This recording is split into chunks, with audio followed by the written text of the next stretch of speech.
Assalamualaikum warahmatullahi wabarakatuh. Perkenalkan, nama saya Syihab Muhammad Ubaidillah dari Prodi D3 Teknik Informatika PNSPS di Sumeneb. Kali ini saya akan menjelaskan tentang materi pertama dari mata kuliah pemrograman framework, yaitu dosen saya adalah Pak Sauki. Ini adalah materi pertama,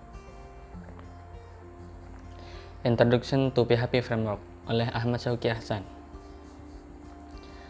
Bagaimana cara menggunakan framework?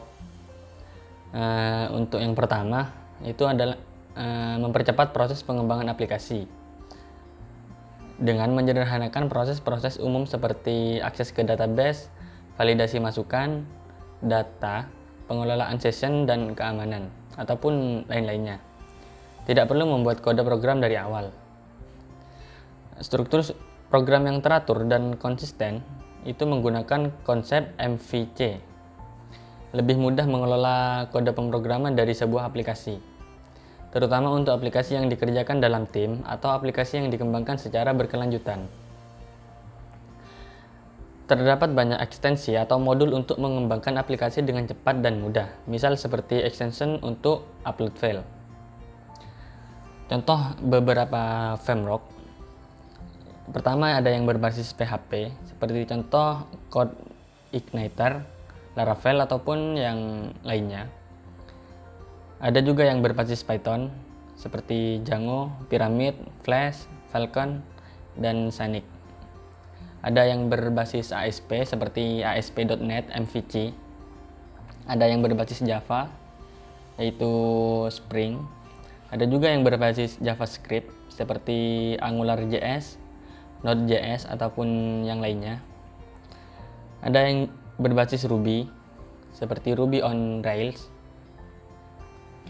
Di sini menjelaskan tentang yang berbasis PHP menggunakan Y2.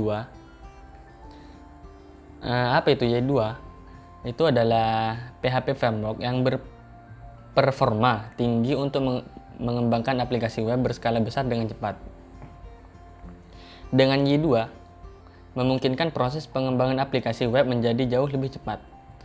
Y2 juga dapat digunakan untuk mengembangkan segala macam sistem aplikasi web, termasuk portal, forum, content management system, ataupun yang disebut dengan CMS, e-commerce system, dan lain sebagainya.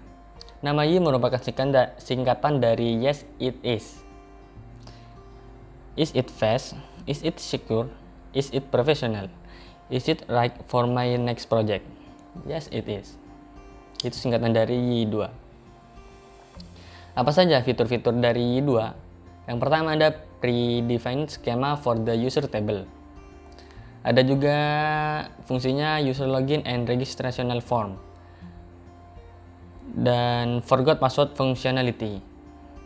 Spare part, frontend, and backend domain. Automatic code generation for model, controller, and view. Built-in integrational with Twitter Bootstrap and mobile first design. Robust widget and helper for data presentation, dan lain sebagainya. Contoh model MVC dengan menggunakan Y, yaitu adalah merupakan framework yang menggunakan konsep MVC. Model merepresentasikan data beserta aturan-aturan lainnya. View berisi elemen-elemen yang digunakan untuk berinteraksi dengan user seperti teks, form, masukan, dan lain-lain. Controller merupakan agen yang bertugas mengelola komunikasi antara model dan view. Y juga mengaplikasikan front controller yang disebut application. Front controller ini bertugas untuk menerima request dari user dan meneruskannya ke controller yang sesuai. Yang dibutuhkan pada Y, karena Y adalah PHP framework, maka pengetahuan tentang bahasa PHP sangat dibutuhkan. Jadi untuk mengoperasikan Y2, pertama-tama kita harus memahami dasar-dasar dari PHP. Paling tidak bisa lah sedikit-sedikit. Pengetahuan tentang HTML dan CSS tentunya juga sangat dibutuhkan dalam mengoperasikan Y2. Y2 adalah framework yang murni menggunakan konsep object oriented. Y adalah framework yang murni menggunakan konsep Object Oriented Programming atau istilah programnya OOP. Sehingga pengetahuan tentang OOP akan sangat membantu bagi pengembang aplikasi dalam memanfaatkan Y2 framework. Silabus. Introduction to the framework installation ini adalah ya silabus ataupun tata cara ataupun tahap-tahapnya. Mungkin hanya itu saja yang dapat saya sampaikan tentang materi pertama, yaitu Introduction PHP to Framework. Kurang lebihnya, apabila ada salah kata ataupun salah tingkah, mohon dimaafkan. Ihdinas shiratal mustaqim. Wassalamualaikum warahmatullahi wabarakatuh.